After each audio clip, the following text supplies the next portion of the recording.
Que la paix, la grâce, la miséricorde, l'assistance, la protection, la bénédiction et la lumière du Saint-Esprit soient votre partage dans le nom puissant de notre Seigneur Jésus-Christ. Bien-aimés dans le Seigneur, très chers compatriotes célestes, concitoyens du ciel, c'est une joie pour moi que d'être cet instrument choisi par votre Père afin de pouvoir vous apporter le mets délicat de roi, d'être celui par qui la grâce abondante de Dieu promise pour ses enfants vous sera accordée.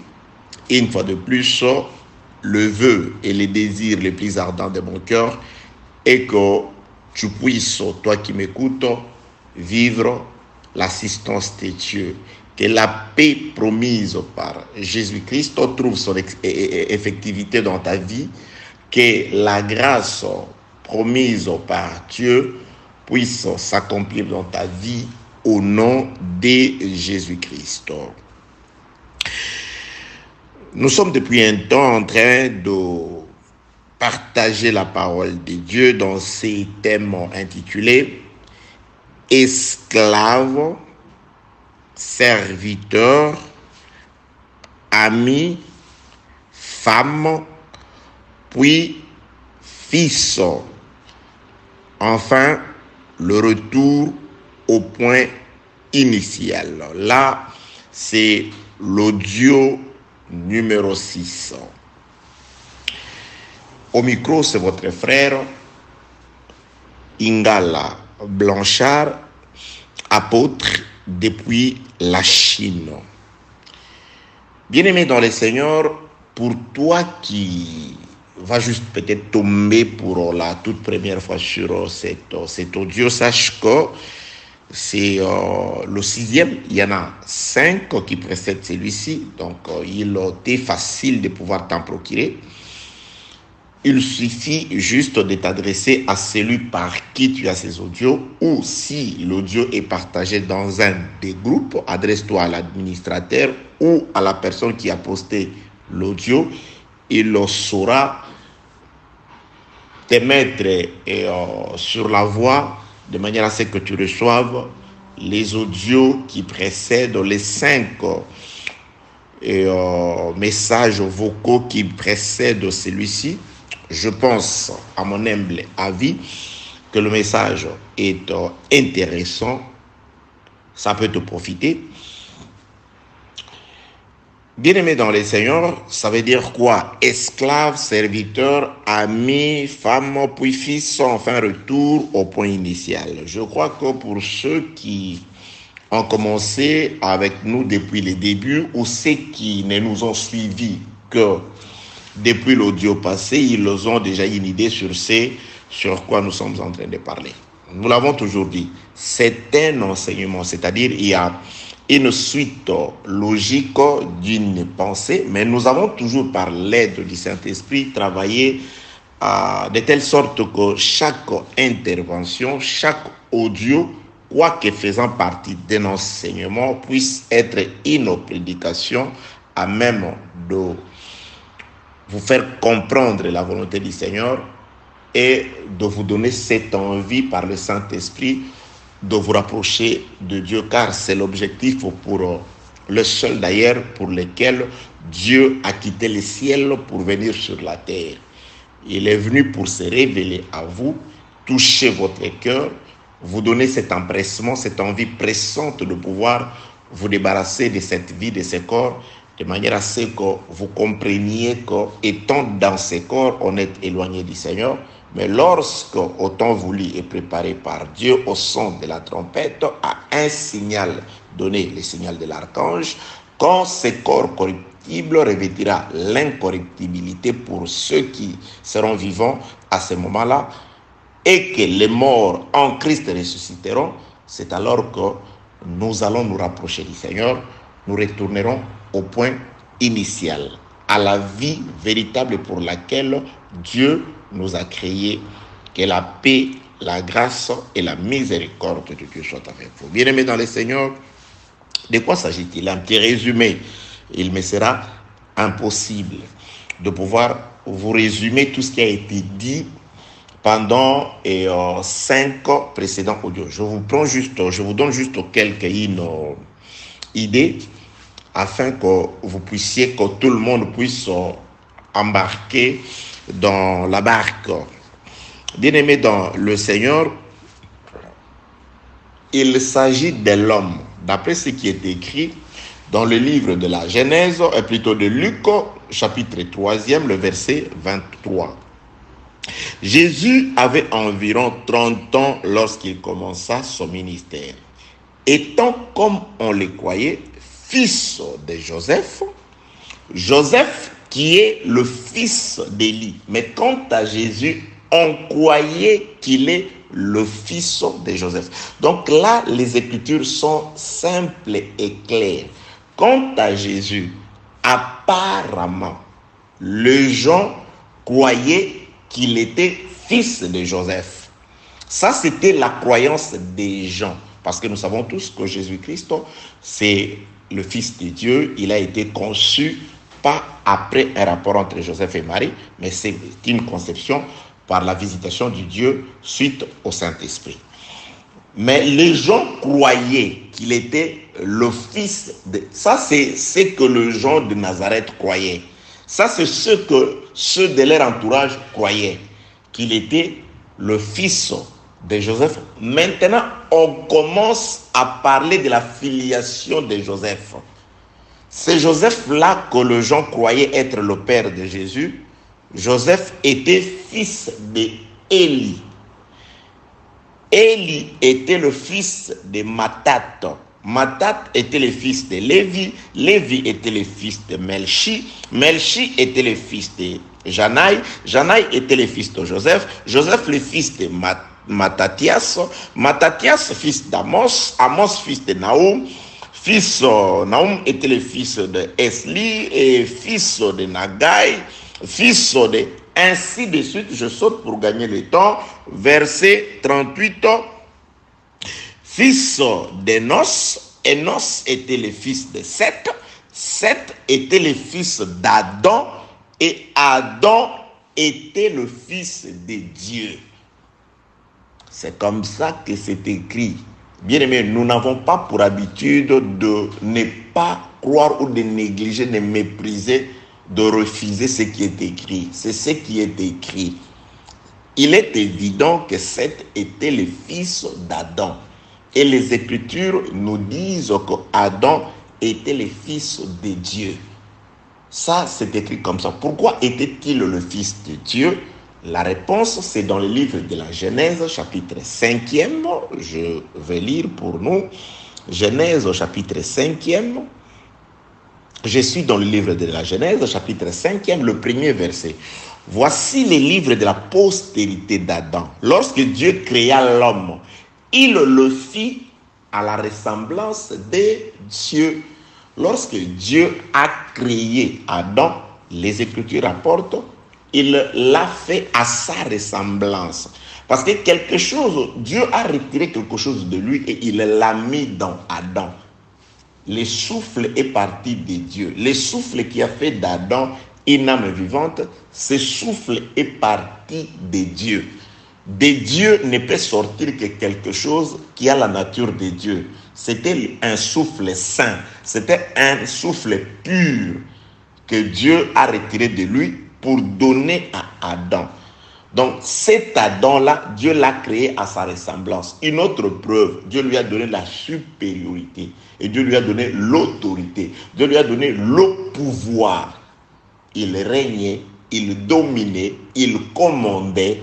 Il était le maître. Il régnait dans les jardins. Il était Dieu sur la terre. Parce qu'en lui habitait corporellement l'esprit ou le souffle de Dieu. Il était le Dieu. Il était le commandant des animaux. Il était le commandant, le gouverneur de la nature, du jardin. Il était le maître suprême. Il régnait sur la terre. Que la paix, la grâce et la miséricorde de Dieu soient avec vous, bien-aimés, dans les Seigneurs.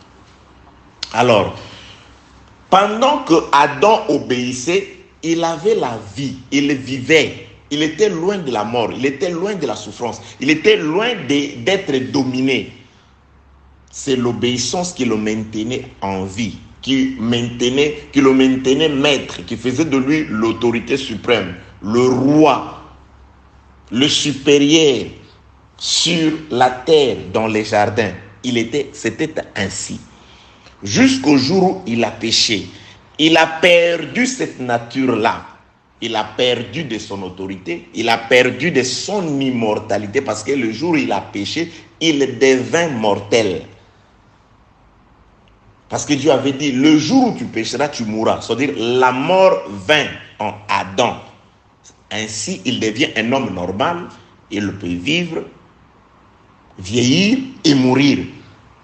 Il peut souffrir, il peut pleurer, il peut faire de deuil. Il a perdu la ressemblance de Dieu. Il a perdu de son pouvoir, de cette autorité qu'il avait sur les animaux, sur les lions.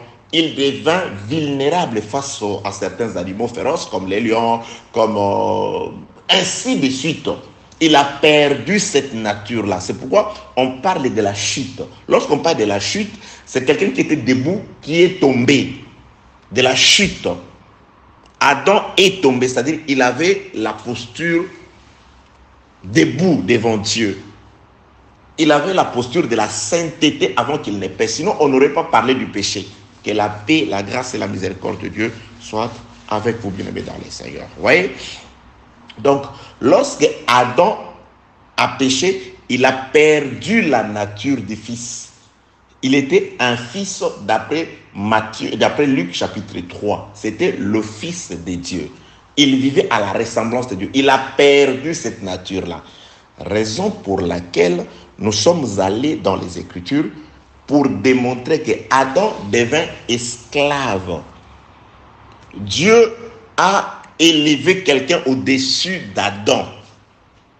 Comme tu n'as pas respecté les paroles de Dieu, et tu as, par les biais de ta femme, respecté les paroles du serpent, alors toi, tu retourneras à la poussière et le serpent mangera la poussière.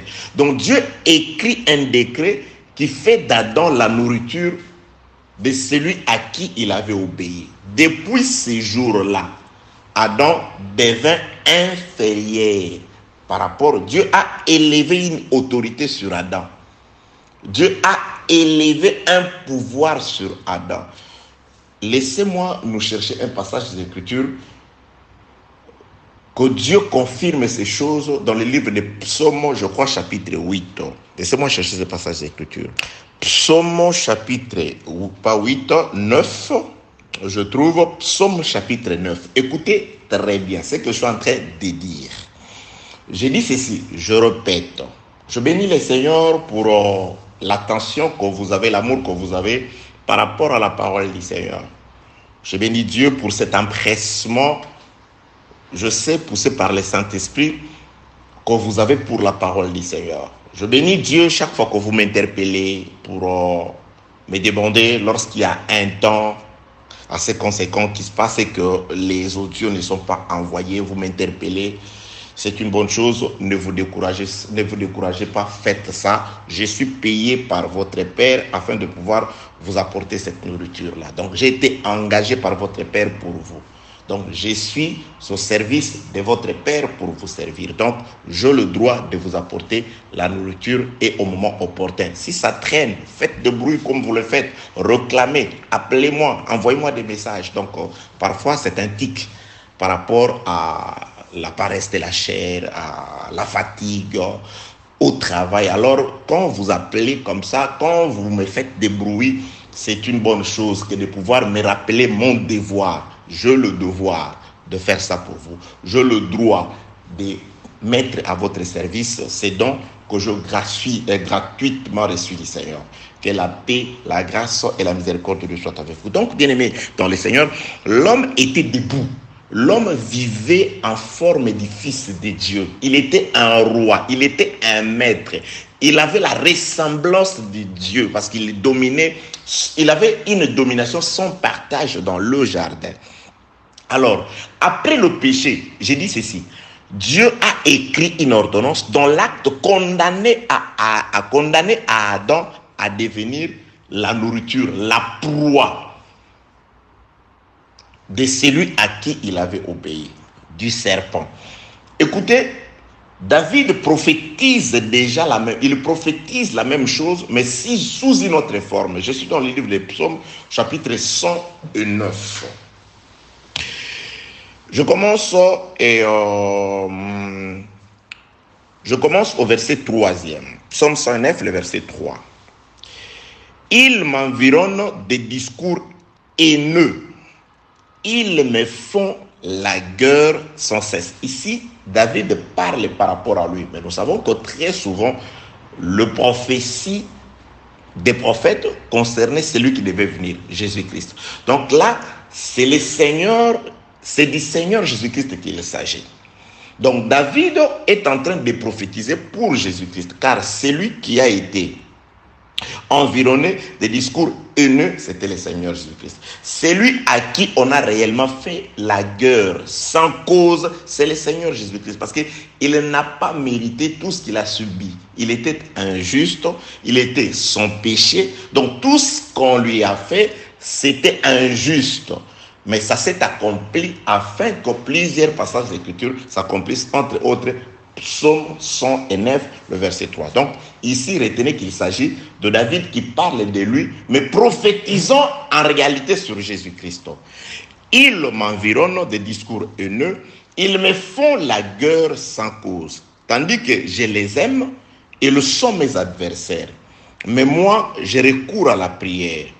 Ils me rendent le mal pour le bien et de la haine pour mon amour. Maintenant, David est en train de prophétiser contre ces gens-là, contre ceux qui ont rendu à Jésus le mal pour le bien qu'il leur a fait. Jésus-Christ est arrivé à Jérusalem, il a parlé, il a prêché, il a guéri les aveugles, il a fait marcher les boiteux, il a donné la nourriture à ceux qui avaient faim, il a fait toutes ces choses-là, il leur a parlé comme aucun prophète n'avait parlé avant lui. Il leur a révélé les conseils du Seigneur, mais ils lui ont rendu le mal pour le bien qu'il leur avait fait. Maintenant, écoutez la sentence qui doit tomber sur ces gens-là. Psaume 109, le verset 6 maintenant. Place-les sous l'autorité d'un méchant et qu'un accusateur se tienne à sa droite.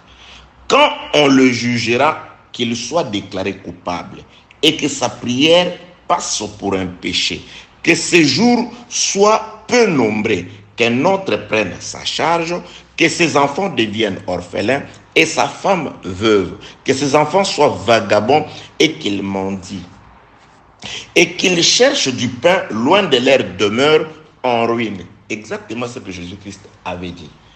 Jérusalem, Jérusalem, toi qui tues les prophètes, toi qui tues ceux qui te sont envoyés, voici, ta maison sera laissée déserte. Donc, à ces jours, la maison d'Israël qui a tué les envoyés par Jésus-Christ aussi, la maison d'Israël est restée déserte. Lorsqu'on parle de la désertification, c'est par rapport à l'absence de la pluie. Donc, il n'y a pas la pluie là-bas, il n'y a pas la grâce là-bas, il n'y a pas la visitation là-bas, il n'y a pas la présence de Dieu là-bas, il n'y a pas le Saint-Esprit là-bas, il n'y a aucun message pour le moment qui ne leur est adressé comme maison d'Israël. Lisez jusqu'à la fin, vous allez vous rendre compte que ces enfants soient vagabonds et qu'ils mendient, qu'ils cherchent le pain loin de leur demeure, en ruine. Aujourd'hui, les Juifs, la maison d'Israël, doit chercher son véritable pain, loin de leur demeure en ruine. Quand on ne parle pas des choses matérielles.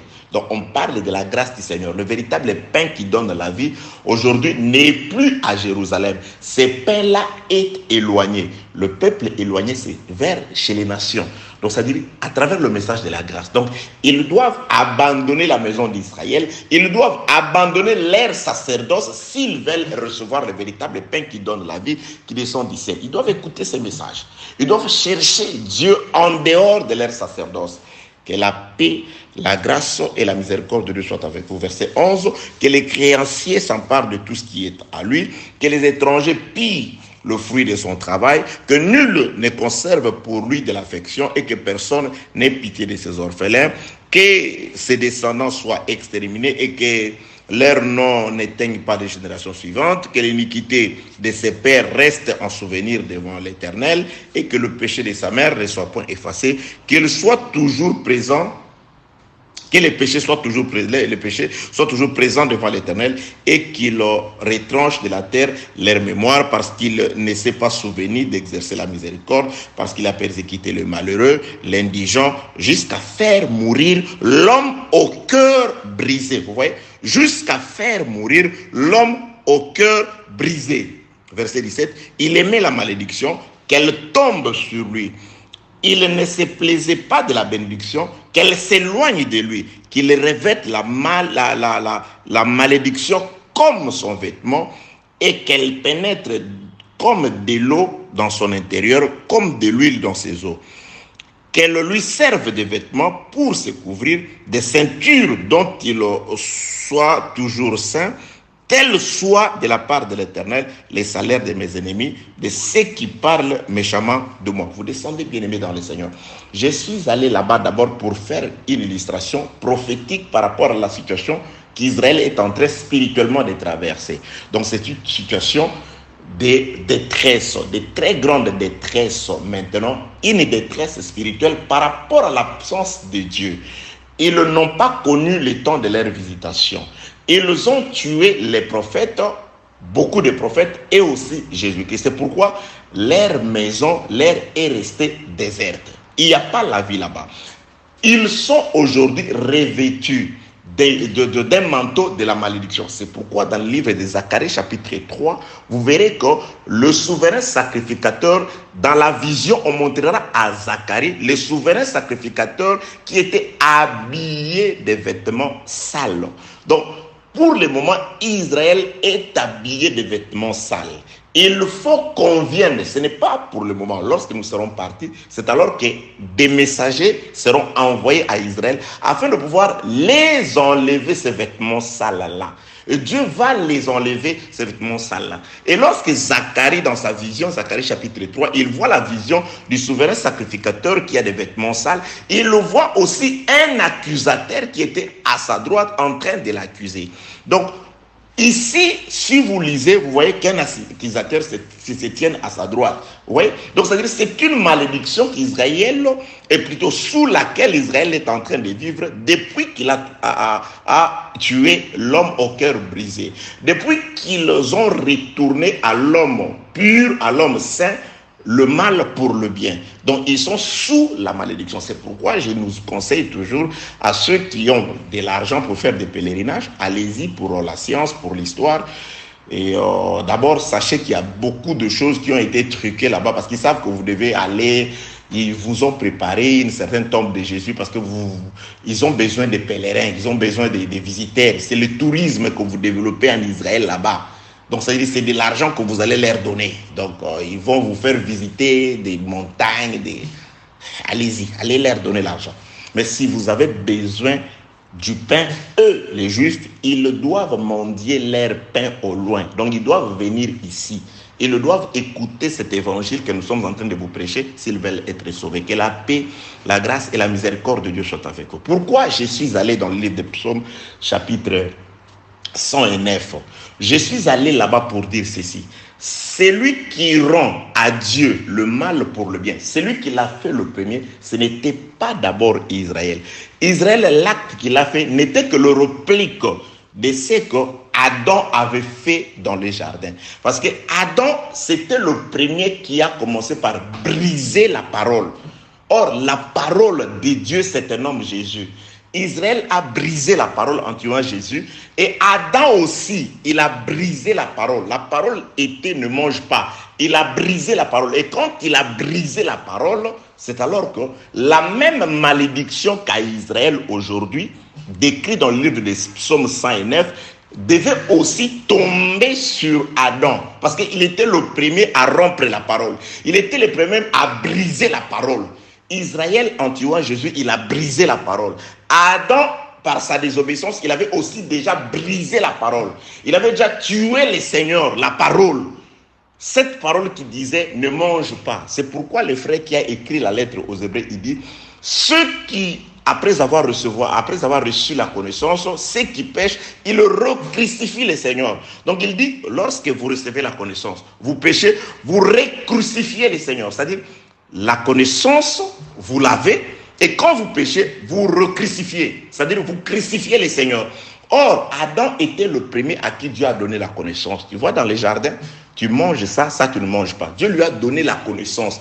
Parce que ça donne la vie. Ça donne la mort. Si tu manges ça, tu vas mourir. Il a reçu la parole. Mais quand il a péché, il a crucifié le Seigneur.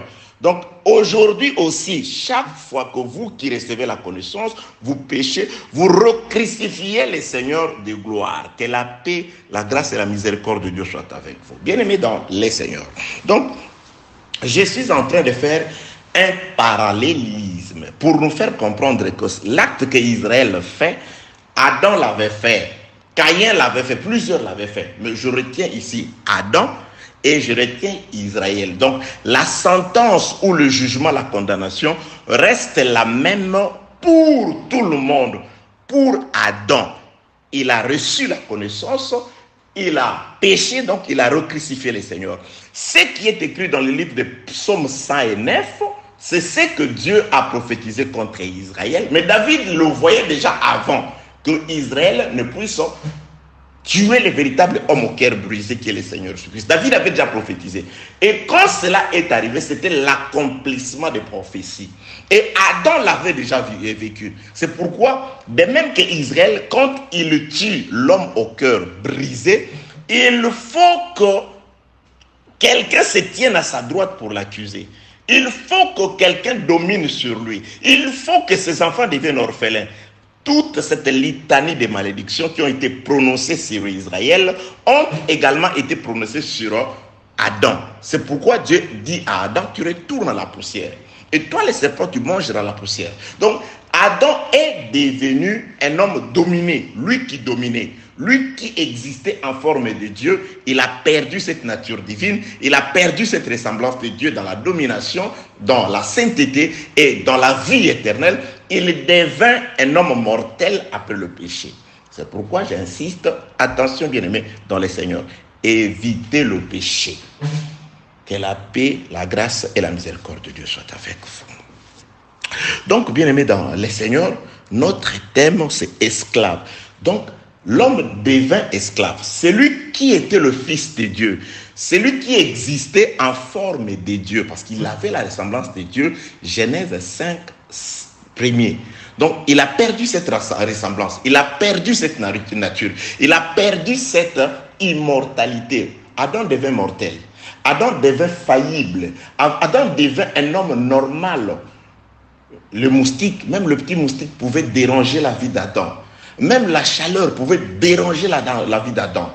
La nourriture d'Adam est conditionnée par la transpiration. Tu dois transpirer. Tu dois faire sortir de la sueur avant de manger.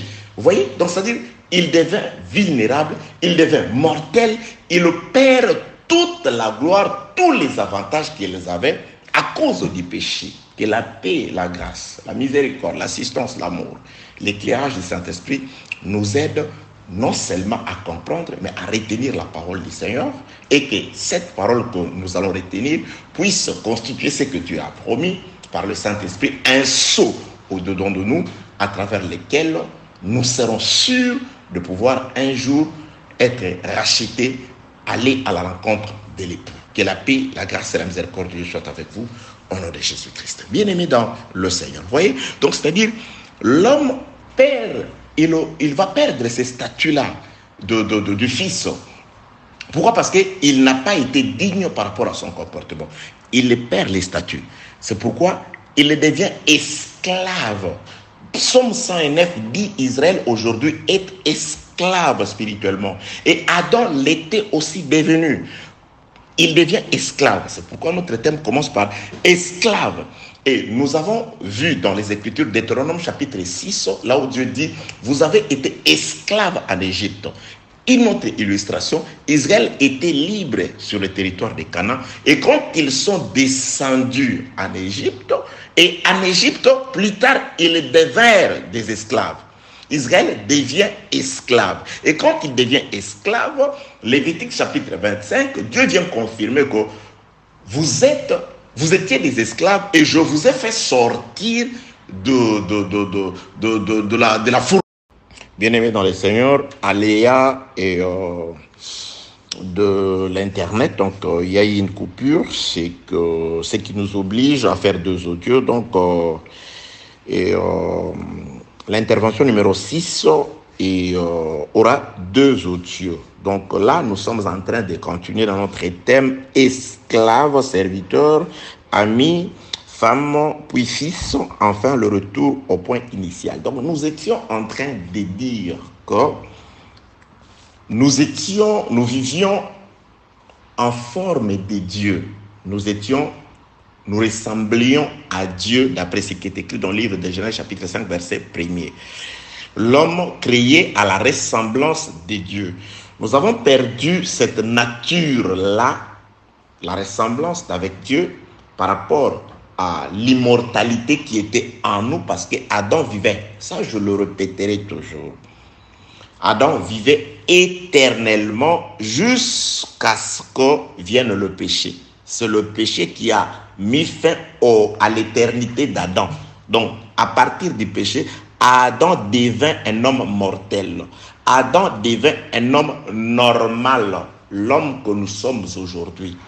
Adam a perdu sa royauté, sa couronne, sa supériorité, son autorité qu'il avait sur la créature. Il l'a perdu par rapport au péché. Donc, il était fils et le père, il va perdre la nature du fils pour devenir un esclave par rapport à ce que je viens de nous dire. Donc, Dieu écrit un acte dont les ordonnances condamnent Adam à devenir la proie des ténèbres, la proie sous la domination de la mort, sous la domination du prince de ce monde des ténèbres. Il va régner sur Adam, il va régner sur la postérité d'Adam jusqu'à prendre la postérité d'Adam, l'amener, faire de la postérité d'Adam plutôt des captifs en Égypte. C'est ainsi que Dieu va commencer les processus de ramener Adam à l'état qu'il avait avant. Alors quand Dieu commence ce processus, il descend. Quand il descend, il va délivrer un peuple. Et quand il délivre ce peuple, il trouve qu'Israël est esclave. Raison pour laquelle notre thème commence par esclave. Il trouve Israël esclave. Et quand il va délivrer esclave, il arrive, il leur répète dans le livre de Deutéronome chapitre 6, il dit, vous avez été des esclaves en Égypte. Et Lévitique chapitre 25, le verset 41 et 42, il dit, vous êtes maintenant mes serviteurs. Vous étiez des esclaves et vous devenez maintenant mes serviteurs. Alors Jésus-Christ arrive dans le livre de Jean, chapitre 15. Attendez, oui, Jean chapitre 15, le verset 15e. Écoutez ce que Jésus-Christ dit. Je ne vous appelle plus serviteurs. Or, dans le livre de Lévitique chapitre 25, le verset 41 et 42, Dieu appelle Israël ses serviteurs. Jésus-Christ, quand il vient, il dit, moi, je ne vous appelle plus. Vous avez été pendant un temps des serviteurs. Des serviteurs, Dieu, au mont Sinaï, vous a donné. Il vous a donné la connaissance de votre tâche, de vos devoirs, de ce que vous devez faire. Il vous a enseigné ce que vous devez faire comme des serviteurs. Car un serviteur, c'est celui qui connaît son rôle. C'est celui qui maîtrise son travail. C'est celui qui sait ce qu'il doit faire pour plaire à son maître. Donc un serviteur n'est là que pour chercher à plaire à son maître, pour ne faire que la volonté de son maître. Voilà, vous l'avez été pendant tout ce temps. Et maintenant, moi, quand je viens, je ne vous appelle plus serviteur. Jésus-Christ dit, vous l'étiez. Maintenant, je veux faire de vous quelque chose de un peu plus par rapport à ce que vous étiez autrefois, des simples serviteurs. Jésus-Christ dit, Jean chapitre 15, le verset 15e, je ne vous appelle plus serviteur parce que le serviteur ne sait pas ce que fait son maître. Vous voyez, là où Jésus-Christ définit le rôle d'un serviteur, c'est qu'était Israël par rapport à la loi. Israël ne savait pas ce que fait Dieu. Dieu s'était voilé à Israël. Mais il leur a tout simplement dit, vous faites ceci, faites cela, faites ceci pour moi. Le matin quand vous vous réveillez, vous devez sacrifier chaque jour un agneau. Le soir, vous sacrifiez un agneau. Vous faites ceci pendant vos fêtes. Dieu leur a donné des devoirs qu'ils devaient remplir, des tâches qu'ils devaient accomplir. Mais Dieu ne s'est pas révélé. Lui ne s'est pas révélé à eux. Dieu ne s'est pas dévoilé devant Israël pour enseigner à Israël, pour montrer à Israël le merveille de Dieu. C'est pourquoi je suis allé nous exhorter et dire ceci. C'est une bonne chose que de pouvoir enseigner des préceptes à l'église, ce qui est très important. Les gens doivent avoir la crainte de Dieu, craignent Dieu, éviter le péché, éviter le mal, toutes ces choses-là, c'est une bonne chose parce que nous sommes d'abord des serviteurs de Dieu. Notre corps doit être mis au service du Seigneur. Notre vie doit servir, nos membres doivent servir pour la gloire de Jésus-Christ. Donc notre manière de penser dans la conscience, de vivre et de faire ne doit que plaire à Dieu. Ça, c'est ce qu'un serviteur. Et à part ça, Jésus-Christ vient donner un autre statut. Bien sûr, serviteur, mais il dit, lorsque vous n'êtes que des serviteurs, ce qui se passe dans la plupart des églises, vous ne savez que ce que vous devez faire. Là, Dieu ne vous montre pas ce que lui fait. Maintenant, Jésus-Christ dit ceci. Je ne vous appelle plus serviteur parce que le serviteur ne sait pas ce que fait son maître. Mais je vous appelle mes amis. Pourquoi? Parce que je vous ai fait connaître tout ce que j'ai appris de mon Père. Alors, Jésus-Christ dit, la différence entre un serviteur et un ami de Dieu est qu'un serviteur, il ne connaît que ses tâches à lui, mais il ignore les activités de son maître. Je nous ai donné l'exemple dans les tabernacles où il y avait un sanctuaire et un lieu appelé parvis. Dans les parvis, c'est-à-dire, il y avait un peuple, les Lévites, eux, ils ne se limitaient que dans les parvis. Ils étaient là dans les parvis, ils pouvaient aider les sacrificateurs dans les parvis et consorts. Mais lorsqu'il s'agissait d'entrer dans les sanctuaires, dans la première partie, appelée les lieux saints, les Lévites n'entraient pas. N'entraient dans cette partie qu'une autre race, c'est-à-dire une crème choisie dans la tribu de Lévi qu'on appelait des sacrificateurs. Des sacrificateurs, les fils d'Aaron, ils accédaient. Donc, eux, c'était comme des amis. Ils accédaient dans la première partie du sanctuaire appelée lieu saint. Je ne parle pas du tabernacle. Là, j'exclus les parvis. Donc, je laisse les parvis. Je parle du sanctuaire de la maison où il y avait une première partie appelée lieu saint et une seconde partie appelée lieu très saint. Donc, quelqu'un d'autre peut aussi vous parler d'un tabernacle à 3 parties. Il dit le parvis, c'est la première partie. Le lieu saint, c'est la deuxième partie. Le saint des saints, c'est la 3e partie. Ce n'est pas mauvais. Donc, moi, je parle par rapport à ce que le frère qui a écrit la lettre aux Hébreux dit. Donc, il ne contredit pas celui qui dit que le tabernacle avait 3 parties. Que la paix, la grâce et la miséricorde de Dieu soient avec vous. Donc, vous voyez, le Lévite, ils sont là sur les parvis en train de travailler. Mais lorsqu'il s'agit maintenant d'entrer dans les sanctuaires, dans la première partie du sanctuaire appelée lieu saint, là, le Lévite, il reste dehors. Il y a une catégorie de gens, de sacrificateurs, les fils d'Aaron pénètrent là-bas. Mais quand il s'agira alors, vous voyez, d'entrer dans une autre partie appelée les saints des saints, là, les fils d'Aaron ne peuvent pas entrer. Donc, il n'y a qu'un seul Aaron qui entre. Vous voyez? Donc, c'est-à-dire, il y a une certaine marche. Plusieurs personnes dehors, dans les parvis intérieurs, les Lévites, dans la première partie du sanctuaire, les sacrificateurs, et dans la dernière partie, les lieux saints des saints, un seul qui est le souverain sacrificateur. Donc, c'est ce que nous allons comprendre aussi dans la marche vers le point initial, que la paix, la grâce et la miséricorde de Dieu soient avec vous. Donc, esclave, serviteur, et Jésus-Christ dit, je ne vous appelle plus serviteur. Pourquoi? Parce que le serviteur est un ignorant partiel. Il ne connaît que ses tâches, mais Dieu reste voilé pour les serviteurs. Dieu reste complètement voilé pour les serviteurs. Alors, c'est aux amis à qui Dieu se révèle. C'est pourquoi Jésus-Christ dit, je vous ai annoncé ce que fait mon Père. Aux amis, Jésus-Christ annonce les merveilles de Dieu. C'est pourquoi à l'église, nous donnons des préceptes, nous parlons sur les comportements à appliquer, nous parlons sur la piété, comment faire l'exercice de la piété, et nous donnons aussi de révélations. Nous parlons aussi sur ce qui est caché. Nous révélons au peuple. Jésus-Christ dit, je vous révèle. Je nous ai donné l'exemple de quelqu'un qui était serviteur. Il servait son père derrière les troupeaux. Derrière les troupeaux. Et cet homme-là, c'était David. Et le roi Saül, il va le faire sortir de là. Il était plutôt esclave. Le roi Saül va le faire sortir de cet état d'esclavage pour faire de lui son serviteur dans sa maison. Il commence à jouer de l'harpe. Il joue l'harpe comme serviteur de Saül. Et quand le fils de Saül vient, il l'affranchit du rang des simples serviteurs pour faire de lui son ami. Vous voyez, David est parti d'un simple esclave parce que quand tous ses frères allaient au combat, lui, il restait comme un travailleur avec les animaux là-bas en broche. Donc il était comme l'esclave de la famille. La preuve en est que quand Samuel est allé dans la maison de son père Isaïe pour chercher un roi, on ne l'a même pas appelé, il n'était pas important. On a juste appelé 7 de ses frères. Donc après Samuel il dira, mais ce sont tous là les fils que tu as. Oh, il y en a un. Allez-y les chercher là-bas.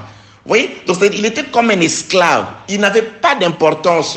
On ne le comptait pas parce qu'on vient dire à quelqu'un, Dieu m'envoie dans ta maison pour oindre un de tes enfants.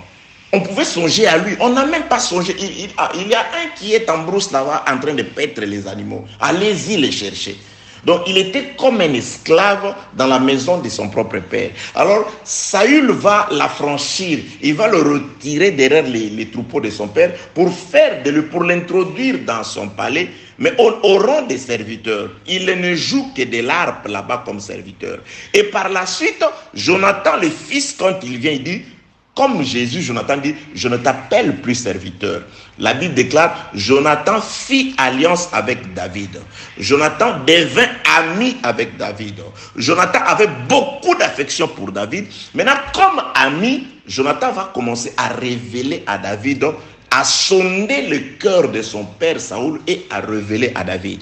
Il va commencer à dire David, voilà ce que... C'est-à-dire, il va rapporter les paroles de son père à David, et il va prendre les paroles de David, il va commencer à les rapporter à son père. Ainsi de suite. Il révèle à David ce qu'il pouvait ignorer. Il va révéler à David les choses qui étaient cachées. Pourquoi? Parce que il l'a ramené au rang de ses amis. Que la paix, la grâce et la miséricorde de Dieu soient avec vous.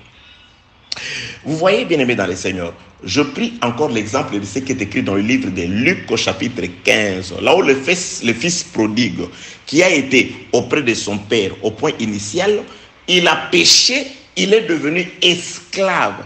Et quand il devient esclave parmi tout le monde dans ces pays éloignés, il prend la décision de retourner. Et quand il commence la route vers le point initial, vers là où il était avant, il dit, voici ce que je dirai à mon père.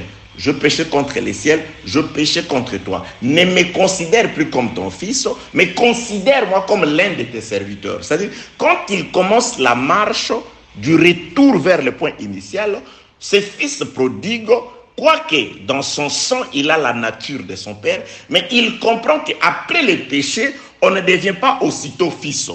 On marche vers le chemin qui ramène au point initial, mais on commence d'abord par devenir serviteur. C'est pourquoi la première chose qu'il dira, après avoir retrouvé son père, est que « Père, je péchais contre toi. Je ne suis plus digne d'être appelé ton fils.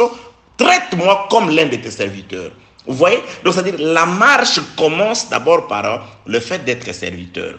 Je donnais encore l'exemple du plus ancien de la maison d'Abraham. Quand il descend pour chercher une femme, l'objectif, c'est de chercher une femme pour son maître Isaac.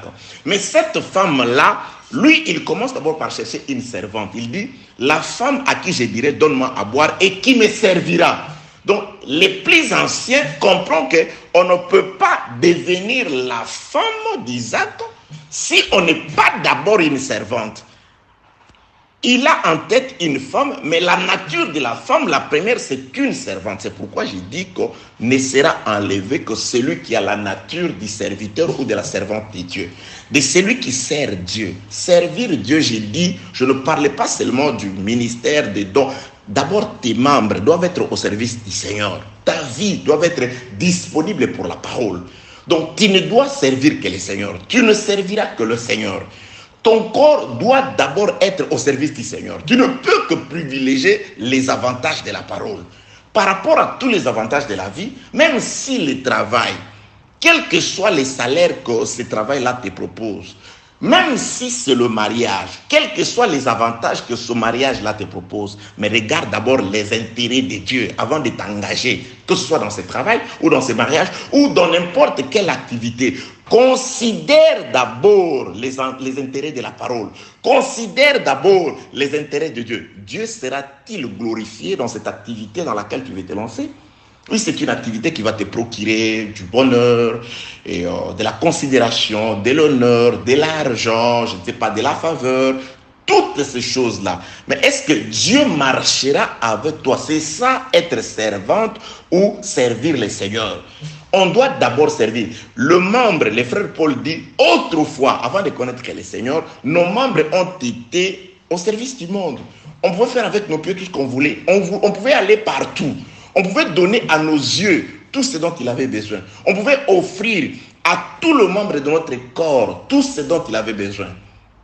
On ne vit qu'une seule fois, on disait, on doit satisfaire ce corps pendant qu'on est encore vivant.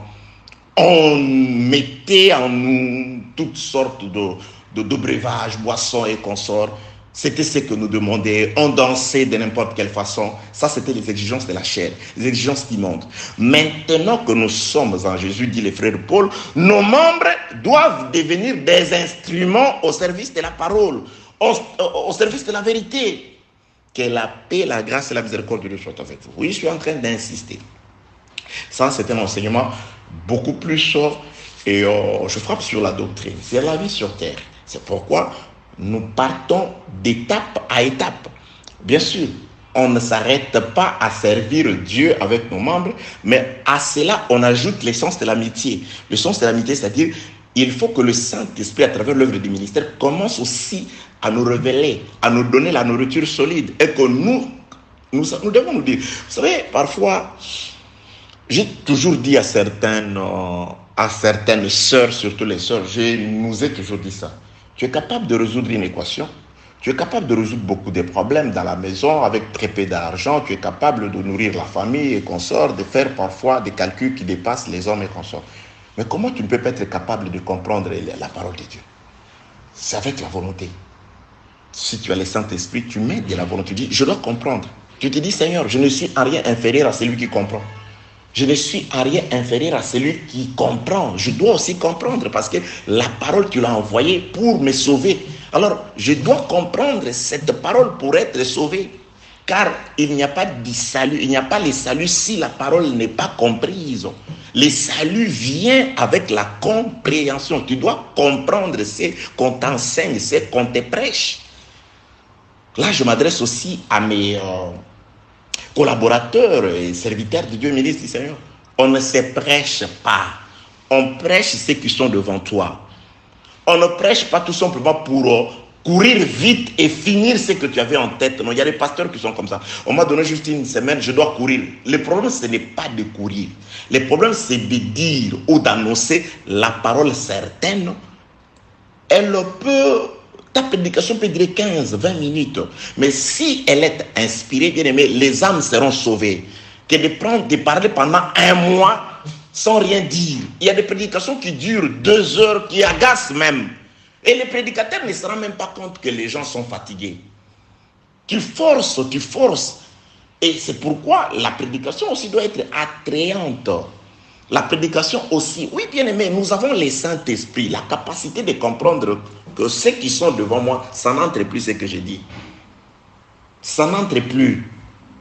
Vous prêchez par rapport à ceux qui sont devant vous, pas par rapport à la connaissance que vous avez, ou par rapport à ceux qui peuvent vous écouter plus tard, à travers les... Parce qu'il y a des gens qui sont... Il est dans une église, au lieu de prêcher ceux qui sont devant lui, il prêche par rapport à ceux qui écouteront plus tard. C'est bien, mais ce n'est pas mieux.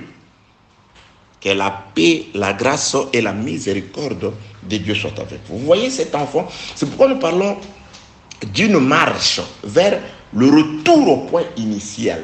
Il était auprès de son père, il en a abusé, il est allé dans un pays éloigné, il devient esclave. Pour retourner, il y a un processus, il y a une marche à suivre. Il dit, papa, je commence d'abord par être un serviteur. Ainsi de suite, jusqu'à ce qu'il va regagner complètement le cœur de son père et redevenir ce qu'il était à la place qu'il occupait autrefois. C'est ce qui est arrivé exactement avec Rebecca. D'abord, elle est comme servante. Et quand on la reçoit comme servante, on la sauve de là, on va maintenant lui donner la connaissance. C'est-à-dire, elle va passer du statut de la servante à un ami de celui qui le conduit. D'Isaac par celui qui le conduit. Il va lui donner les enseignements pouvant l'aider à reconnaître Isaac. C'est pourquoi, bien aimé, nous vous prêchons de manière à ce que vous soyez capable de reconnaître Isaac dans les chants, dans les Écritures.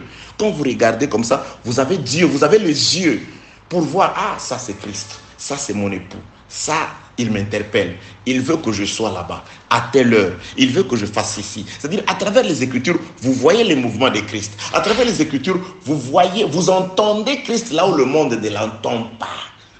Je nous avais dit un jour dans les enseignements, je ne me rappelle plus lequel, mais je nous ai dit, le son de la trompette peut sonner, mais il n'a pas toujours la même signification pour tout le monde. En Israël, quand on sonne d'une seule trompette, les non-israélites qui sont là, ils peuvent commencer à danser ou à faire n'importe quoi. Mais les Israélites, ils connaissent le code qui renferme ces sons de la trompette-là. Comment ça a été sonné? Une seule trompette, ça veut dire ceci. Avec éclat, ça veut dire ceci. La trompette est sonnée.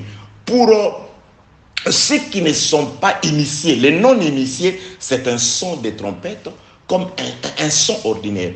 Vous savez, le jour où les coqs a chanté, c'était naturel. Mais Pierre a pleuré parce que les chants des coqs ces jours-là a ramené Pierre à une prédication. Tout le monde a écouté ces chants du coq. Tout le monde a écouté. Tout le monde a écouté les coqs chanter ces jours-là. Ce qui est avec Pierre, ce qui était en train de pouvoir arrêter Jésus-Christ, le conduire pour être exécuté. Tout le monde a écouté, presque tous ceux qui ont été là. Ils ont écouté les chants du coq. Mais pour Pierre, c'était un chant du coq qui rappelait beaucoup de choses. Il se souvenait des paroles. Bien aimés dans le Seigneur, lorsque nous enseignons, nous voulons que la parole de Dieu vous rappelle une vie que vous meniez autrefois. Si vous dites que vous venez de l'éternité, que vous êtes sorti de Dieu, mais auprès de Dieu, vous croyez qu'on vivait de la façon dont vous êtes en train de vivre? Non. Vous devez déjà vous préparer sur la terre. Un chant du coq, ordinaire pour tout le monde, mais qui n'était pas ordinaire pour Pierre. Au chant du coq, Pierre s'est souvenu, il avait dit ça, il avait dit. Le chant du coq, c'est aussi la prédication qui te rappelle l'éternité, qui te rappelle la volonté de ton Père, qui te rappelle les paroles du Seigneur. Pierre a pleuré. On pouvait dire, mais toi, un coq chante, toi tu pleures. Il prêche, toi tu pleures. C'est juste une prédication. Non, non, non. Pour les fils de l'éternité, la prédication, ça c'est le véritable chant du coq qui te rappelle les paroles du Seigneur, qui te rappelle ce que Jésus-Christ avait dit, que la paix, la grâce, la miséricorde, l'amour, l'assistance, la protection, la bénédiction de Dieu soit votre partage au nom de Jésus-Christ. Bien aimé dans les seigneurs. Donc, voilà, esclaves nous avons été après le péché, après avoir perdu la nature du Fils, et il vient délivrer Israël il le fait passer de l'esclavage au service, au serviteur. Et Jésus-Christ dit dans le livre de Jean, chapitre 15, verset 15, « Je ne vous appelle plus serviteur, parce que le serviteur ne sait pas faire ce que fait son maître, mais je vous appelle mes amis, parce que je vous ai fait connaître tout ce que j'ai appris de mon Père. » Donc, à part le fait qu'on est serviteur, on doit aussi apprendre. Et quand Jésus-Christ se manifeste prophétiquement dans la vie de son peuple comme Salomon, là, il dit que mon ami, c'est aussi ma femme. Donc, c'est-à-dire, on ne doit pas se limiter au niveau des amis. Parce que, je l'ai dit dans la prédication précédente, quand j'ai commencé à introduire sur la femme, parce que le thème c'est esclave, serviteur, ami. Et quand on est un ami, on a la connaissance bien sûr, mais il y a des limites pour les amis dans une pièce. Ça, c'est Jean-Baptiste qui le dit. Il dit, un ami, lui, il se tient toujours là. Attendez, je cherche ces passages d'écriture pour nous, de Jean-Baptiste. Et voilà.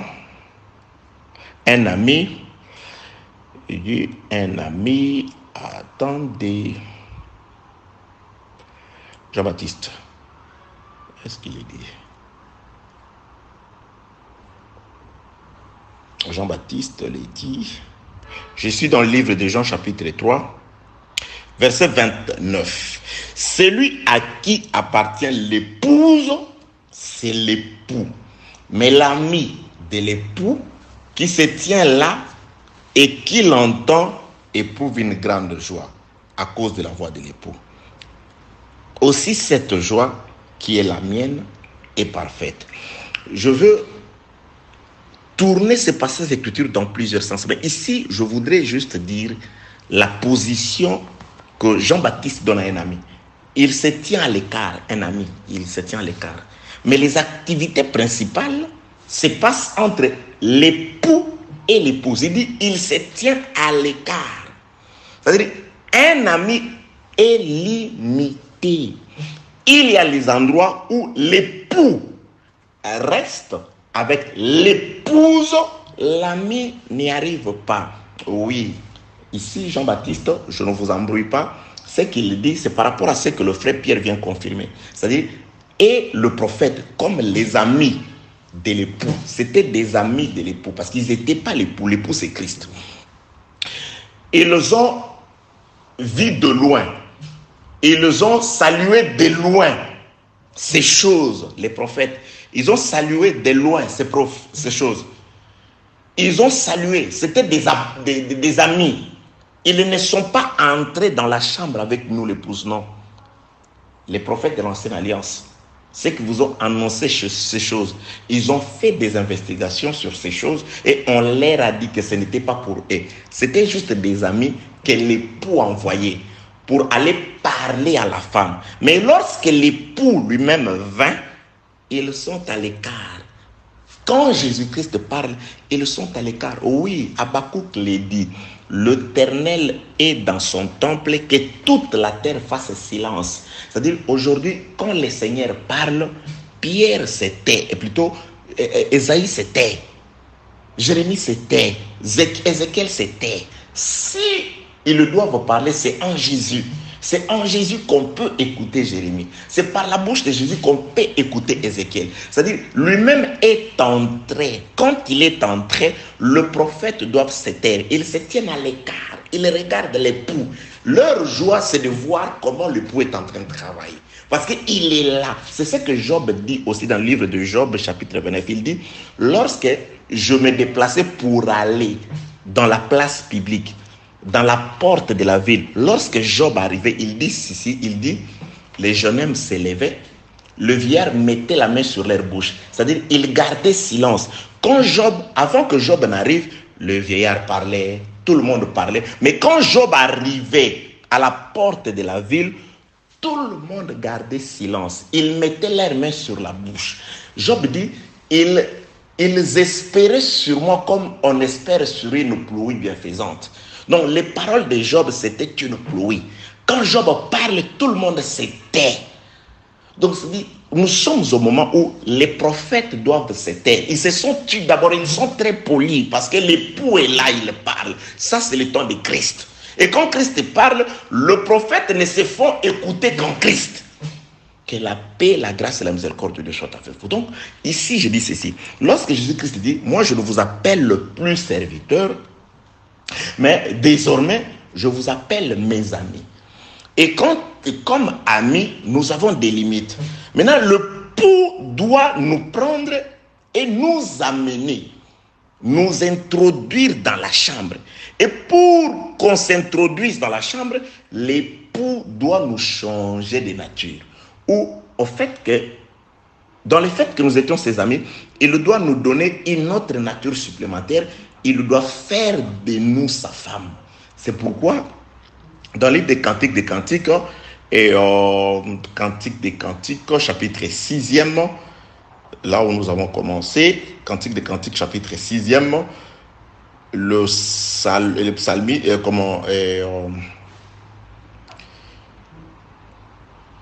Cantique des Cantiques, chapitre 6, Salomon dit quelque chose, il dit, tu es belle, mon ami.